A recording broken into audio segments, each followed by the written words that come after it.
So how is everybody? Up, down, frown, smile. Okay, normal.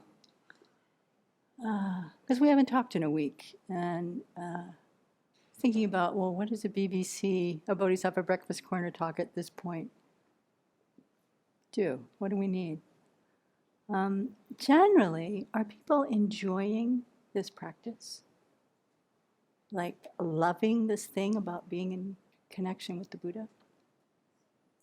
Yeah, thumbs, smiles, frowns. Okay. I wanted to share a little bit about what I'm practicing and what has come to mind. And then, after last night, this BBC has changed, so we'll see how it comes out. The main thing I wanted to emphasize is how important it is to continue our practice in the break time. That however we're spending that hour and 15 minutes with our mind infused as much as possible with our connection with the Buddha, Dharma, Sangha, going through the steps of the sadhana, when we get up off that cushion and walk out the door, where does our mind go? That's another part of the practice. And I recall, it's not that easy. I mean, it's hard, actually. Not just not that easy, it's hard.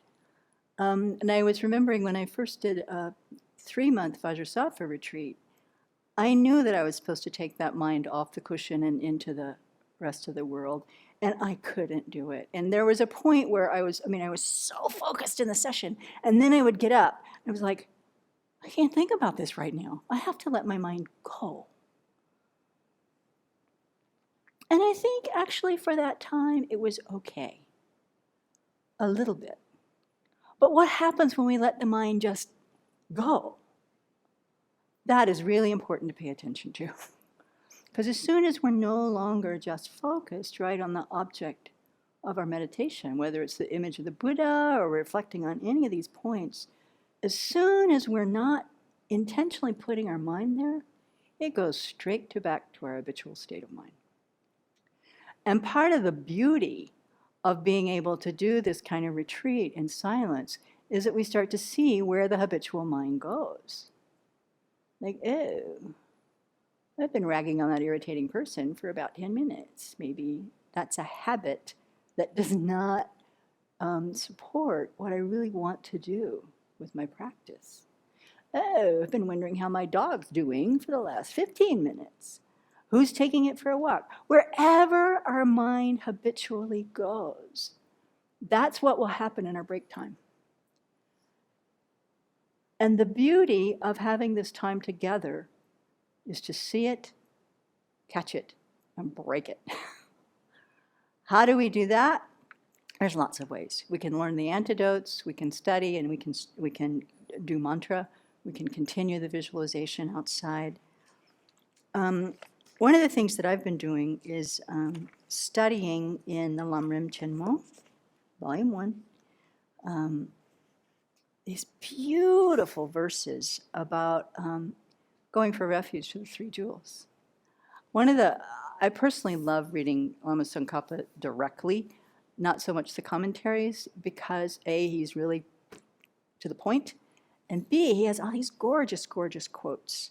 So things like, the one in whom no fault can ever exist, the one in whom all good qualities always exist. If you are sensible, it is correct to go for refuge to just such a person, to praise him and honor him, and to abide in his teachings.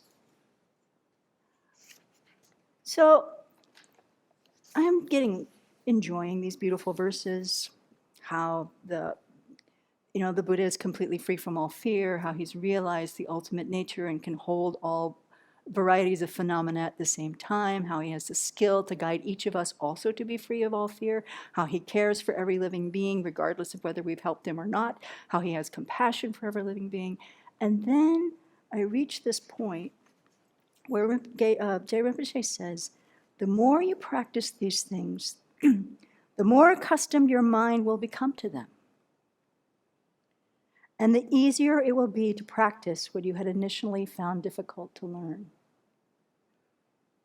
That is, as we know, the point of our practice is to accustom our mind to these thoughts and not our habitual thoughts, to change the habit so that our mind really becomes filled with admiration for the qualities of the Buddha and the Dharma and Sangha, understanding what are the qualities of the Buddha, Dharma, and Sangha, aspiring to become Buddha, Dharma in our own minds, Sangha. So then I just need to say that yesterday we heard of a friend who was a Buddhist who was in such despair that that person took their own life. It's not the first time we've heard that this year. And not too long ago, I heard a person, I don't know, but it was in a talk, this person said they'd been a practitioner for 30 some odd years. And when the most difficult thing that had ever happened to them in their life came about, the Dharma wasn't there for them. And so I want to come back to when we're taking refuge, when we're using this time to change our habitual mind states, part of our job as practitioners is to understand what we're taking refuge in and to convince ourselves, to prove to ourselves that the Buddha is the object, a reliable object of refuge. To prove to ourselves that the Buddha's teaching is where we go to transform our mind. To prove to ourselves that there is refuge both in the Arya Sangha and even in a fully ordained Sangha where we can find support. If we don't prove that to ourselves when we're doing this retreat, we'll walk out of here with maybe some nice pictures in our mind. And we may even have a mild habit towards, popping to the mantra as we're walking down the street. But will we have refuge? Will we have changed our mind to understand why these teachings are a refuge? So that is part of our job. Faith, and that we talk about here, how important it is to develop faith. But faith here is different from the way most of us were raised with faith. You can't just have a beautiful image of the golden Buddha and light coming in and hearing the Buddha's mantra, which I love. But that's not the whole story. We have to understand when the Buddha says, all conditioned phenomena are in the nature of impermanence. How do we take refuge in that? All contaminated phenomena, everything contaminated by our ignorant mind, is in the nature of unsatisfactoriness. How do we take refuge in that? Right? All phenomena are empty and selfless. What does that mean? How do we take refuge in that? Nirvana is peace. Says who? What does that mean? How do I take refuge in that? So our sadhana, this practice, is so beautifully laid out that if we study it carefully, if we ask ourselves these questions as we're going through this, and do the research to answer the question, we will have to think about these things.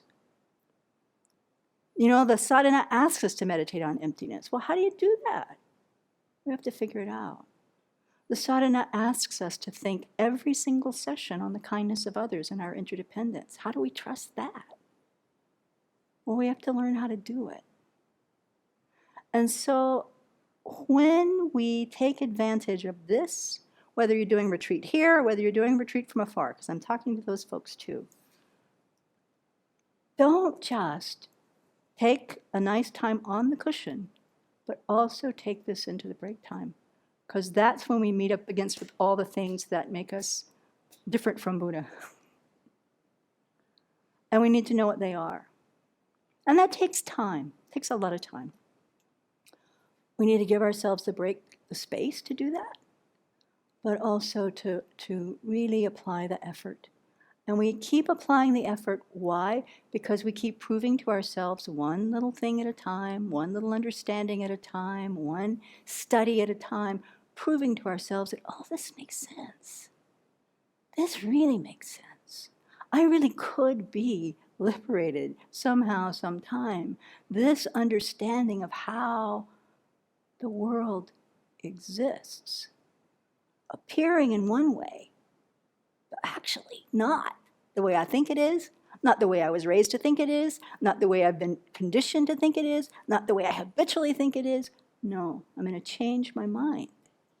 And then, what Lama Tsongkhapa tells us, the more you practice these things, and the more accustomed your mind will become to them, the easier it will be to practice what you had additionally found difficult to learn. You will develop the spirit of enlightenment, thinking, I too should obtain Buddhahood like the Buddha whom I recall. You will have visions of the Buddha day and night. No matter how much you suffer at death, you will not lose your recollection of the Buddha. And he has many quotes here to say that. Thus, reflect again and again upon the good qualities of the Buddha and strive to attain certainty from the depths of your heart. Once you gain this, you reach the very core of the practice. Going for refuge for you will gain certainty with respect to the teaching from which the Buddha arose and the community that practices that teaching. Without this, he says, there is no practice of going for refuge that transforms your mind, not to mention other paths. Without this, our practice does not transform our minds. So in order for our refuge to be there for us when we need it every day, when we get mildly irritated, when we need it when the big stuff comes and we can't bear how to go on, we will be able to use the Dharma to the extent that we have habituated our mind again, again, again. And this unbelievable opportunity for a month to do this on the cushion and off the cushion is a chance to really learn how to use it and use it well. So enjoy it. We can imagine those snowflakes are like golden Buddhas falling into our. Really take delight in it.